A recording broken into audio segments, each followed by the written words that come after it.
اعوذ باللہ من الشیطان الرجیم بسم اللہ الرحمن الرحیم۔ فضائل اعمال کی تعلیم، حکایت صحابہ سے، باب نمبر 2، قصہ نمبر 19۔ تبوک میں حضرت کعب رضی اللہ تعالی عنہ کی غیر حاضری اور توبہ۔ اس تبوک کی لڑائی میں معذورین کے علاوہ 80 سے زائد تو منافقین انصار میں سے تھے، اور اتنے ہی تقریباً بدرو لوگ میں سے تھے۔ ان کے علاوہ ایک بڑی جماعت باہر کے لوگوں میں سے ایسی تھی جو شریک نہیں ہوئی، اور اتنی ہی نہیں بلکہ یہ لوگ دوسروں کو بھی لا تنفروا انی حر کہہ کر روکتے تھے، گرمی میں نہ نکلو۔ حق تعالی شانہ فرماتے ہیں کہ جہنم کی آگ کی گرمی بہت سخت ہے۔ ان کے علاوہ وہ 3 سچے پکے مسلمان ایسے تھے جو بلا کسی عذر قوی کے اس لڑائی میں شریک نہیں ہو سکے۔ ایک کعب بن مالک رضی اللہ تعالی عنہ، دوسرے حلال بن عمیر رضی اللہ تعالی عنہ، تیسرے مرہ بن ربیع رضی اللہ تعالی عنہ۔ یہ 3 حضرات کسی نفاق یا عذر سے نہیں ٹھہرے بلکہ خوشحالی ہی میں رہ جانے کا سبب بن گئی۔ کعب رضی اللہ تعالی عنہ اپنی سرکشی جو اس موقع پر پیش آئی مفصل سناتے ہیں، جو آئندہ آ رہی ہے۔ مرہ بن ربیع کا باغ خوب پھل رہا تھا۔ ان کو خیال ہوا کہ اگر میں چلا گیا تو یہ سب ضائع ہو جائے گا۔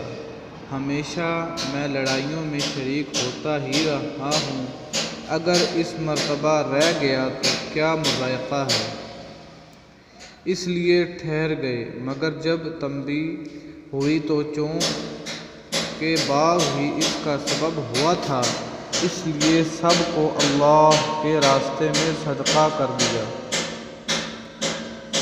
حلال کے اہل و عذر جو کہیں گئے ہوئے تھے، اتفاق سے اس موقع پر سب جمع ہو گئے۔ ان کو بھی یہی خیال ہوا کہ ہمیشہ شرکت کرتا ہی رہتا ہوں، اگر اس موقع پر نہ جاؤں تو کیا حرج ہے۔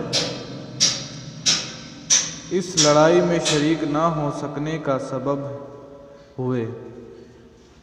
حضرت کعب رضی اللہ تعالی عنہ کا قصہ احادیث میں کثرت سے آتا ہے۔ وہ اپنی سرگردش بڑی تفصیل سے سنایا کرتے تھے۔ وہ فرماتے ہیں کہ میں تبوک سے پہلے کسی لڑائی میں بھی اتنا قوی و مالدار نہیں تھا جتنا کہ تبوک کے وقت تھا۔ اس وقت میرے پاس خود اپنی ذاتی 2 اونٹنیاں تھیں۔ اس سے پہلے کبھی بھی 2 اونٹنیاں میرے پاس ہونے کی نوبت نہیں آئی۔ حضور اکرم صلی اللہ علیہ وسلم کی ہمیشہ عادت شریفہ یہ تھی کہ جس طرف لڑائی کا ارادہ ہوتا تھا اس کا اظہار نہیں ہوتا تھا، بلکہ دوسری جانب کے احوال دریافت فرماتے تھے۔ مگر اس لڑائی میں چونکہ گرمی بھی شدید تھی اور سفر بھی دور کا تھا، ان کے علاوہ دشمن کی بھی بہت بڑی جماعت تھی، اس لیے صاف اعلان فرما دیا تھا تاکہ لوگ تیاری کر لیں۔ چنانچہ مسلمانوں کی اتنی بڑی جماعت حضور صلی اللہ علیہ وسلم کے ساتھ ہو گئی کہ رجسٹر میں ان کا نام بھی لکھنا دشوار تھا، اور مجمع کی کثرت کی وجہ سے کوئی شخص اگر چھپنا چاہتا کہ میں نہ جاؤں، نہ پتہ چلے تو دشوار نہ تھا۔ اس کے ساتھ ہی پھل بالکل پک رہے تھے۔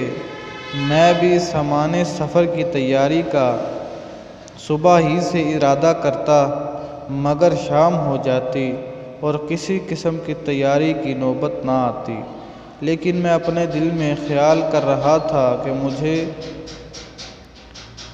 سعادت حاصل ہے، جب ارادہ پختہ کروں گا فوراً ہو جائے گا۔ حتیٰ کہ حضور اقدس صلی اللہ علیہ وسلم روانہ بھی ہو گئے اور مسلمان آپ صلی اللہ علیہ وسلم کے ساتھ ساتھ، مگر میرا سامان سفر تیار نہ ہوا۔ پھر بھی یہی خیال رہا کہ 1-2 روز میں تیار کر کے جا ملوں گا۔ اسی طرح آج کل پر ٹالتا رہا، حتیٰ کہ حضور صلی اللہ علیہ وسلم کے وہاں پہنچنے کا زمانہ قریب آ گیا۔ اس وقت میں نے کوشش بھی کی مگر سامان نہ ہو سکا۔ اب میں جب مدینہ طیبہ میں ادھر ادھر دیکھتا ہوں تو صرف وہی لوگ ملتے ہیں جن کے اوپر نفاق کا بدنما داغ لگا ہوا تھا، یا وہ معذور تھے۔ اور حضور صلی اللہ علیہ وسلم نے بھی تبوک پہنچ کر دریافت فرمایا کہ کعب رضی اللہ تعالی عنہ نظر نہیں پڑتے، کیا بات ہوئی؟ ایک صاحب نے کہا، یا رسول اللہ صلی اللہ علیہ وسلم، اس کو اپنے مال و جمال کی اکڑ نے روکا۔ حضرت معاذ رضی اللہ تعالیٰ عنہ نے فرمایا کہ غلط کہا، ہم جہاں تک سمجھتے ہیں وہ بھلا آدمی ہے، مگر حضور اقدس صلی اللہ علیہ وسلم نے بالکل سکوت فرمایا اور کچھ نہیں بولے۔ حتیٰ کہ چند روز میں نے واپسی کی خبر سنی تو مجھے رنج و غم سوار ہوا اور بڑا فکر ہوا۔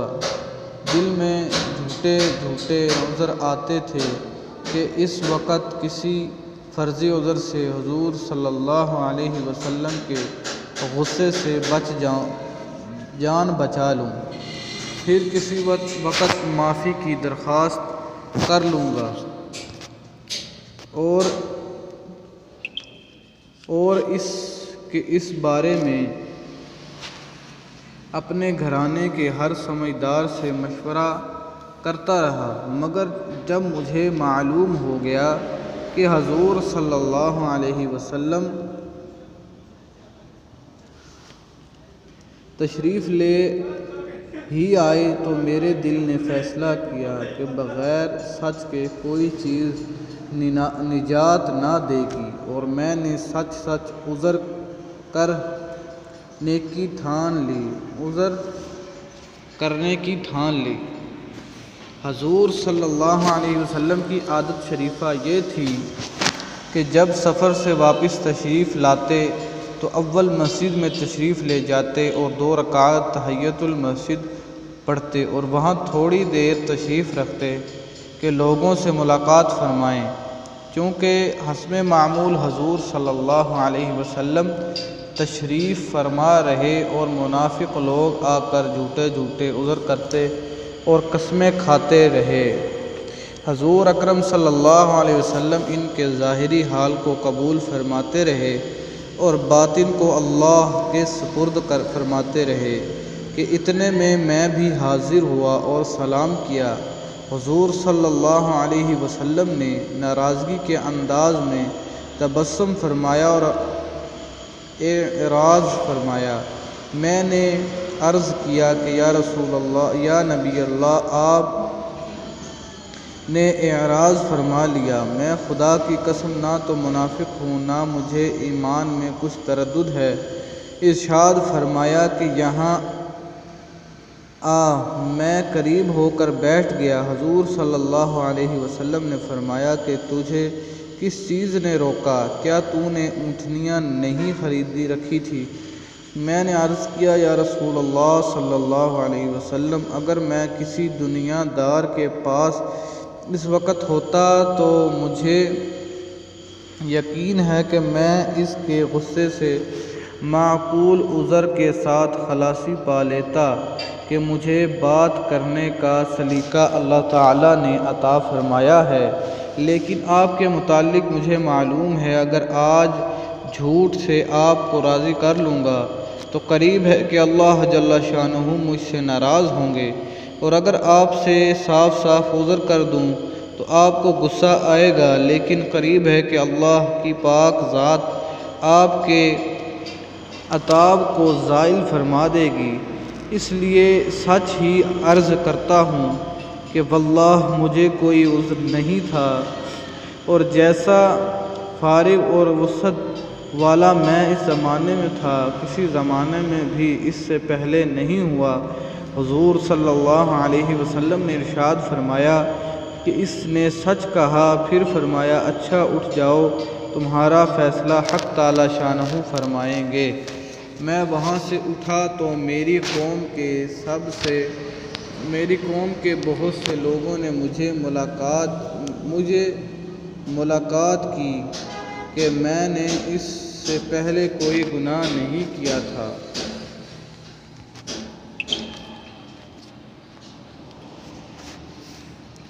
بہت سے لوگوں نے مجھے ملامت کی، معذرت چاہتا ہوں، بہت سے لوگوں نے مجھے ملامت کی کہ تو نے اس سے پہلے کوئی گناہ نہیں کیا تھا۔ اگر تو کوئی عذر کر کے حضور صلی اللہ علیہ وسلم سے استغفار کی درخواست کرتا تو حضور صلی اللہ علیہ وسلم استغفار تیرے لیے کافی تھا۔ میں نے ان سے پوچھا کہ کوئی اور بھی ایسا شخص ہے جس کے ساتھ یہ معاملہ ہوا ہو؟ لوگوں نے بتلایا کہ 2 شخصوں کے ساتھ اور بھی یہی معاملہ ہوا کہ انہوں نے بھی یہی گفتگو کی جو تو نے کی، اور یہی جواب ان کو ملا جو تجھ کو ملا۔ ایک حلال بن امیہ رضی اللہ تعالیٰ عنہ، دوسرے مرات بن ربیع رضی اللہ تعالیٰ عنہ۔ میں نے دیکھا کہ 2 صالحہ شخص جو دونوں بدری ہیں وہ بھی میرے شریک حال ہیں، تو حضور اکرم صلی اللہ علیہ وسلم نے ہم تینوں سے بولنے کی ممانعت بھی فرما دی کہ کوئی شخص ہم سے کلام نہ کرے۔ یہ قاعدے کی بات ہے کہ غصہ اسی پر آتا ہے جس سے تعلق ہوتا ہے، اور تنبیہ اسی کو کی جاتی ہے جس میں اس کی اہلیت بھی ہو۔ جس میں اصلاح و صلاح کی قابلیت ہی نہ ہو اس کو تنبیہ ہی کون کرتا ہے؟ کعب رضی اللہ تعالیٰ عنہ کہتے ہیں کہ حضور صلی اللہ علیہ وسلم کی ممانعت پر لوگوں نے ہم سے بولنا چھوڑ دیا اور ہم سے اجتناب کرنے لگے، گویا یا دنیا ہی بدل گئی ہو، حتیٰ کہ زمین باوجود اپنی وسعت کے مجھے تنگ معلوم ہونے لگی، سارے لوگ اجنبی معلوم ہونے لگے، در و دیوار اور پردے بن گئے۔ مجھے سب سے زیادہ اس کا فکر تھا کہ میں اس حال میں مر گیا تو حضور صلی اللہ علیہ وسلم جنازے کی نماز بھی نہ پڑھائیں گے، اور خدا نخواستہ حضور صلی اللہ علیہ وسلم کا وصال ہو گیا تو میں ہمیشہ کے لیے ایسا ہی رہوں گا، نہ مجھ سے کوئی کلام کرے گا نہ میری نماز پڑھے گا۔ حضور صلی اللہ علیہ وسلم کے ارشاد کے خلاف ورزی کون کر سکتا ہے؟ غرض ہم لوگوں نے 50 دن اس حالت میں گزارے۔ میرے دونوں ساتھی تو شروع ہی سے گھروں میں چھپ کر بیٹھ گئے۔ سب میں قوی تھا، چلتا پھرتا، بازار میں جاتا تھا، نماز میں شریک ہوتا تھا، مگر مجھ سے بات کوئی نہ کرتا تھا۔ حضور صلی اللہ علیہ وسلم کی مجلس میں حاضر ہو کر سلام کیا۔ تو میرے بھائیو، دوستو، بزرگوں، اس کا دوسرا حصہ اگلی ویڈیو میں آپ کے ساتھ عرض کروں گا۔ تو میرے بھائیو، دوستو، بزرگوں، اللہ تعالیٰ عمل کرنے کی توفیق عطا فرمائے اور ہمیں بھی نیکی پر چلنے کی توفیق عطا فرمائے، آمین۔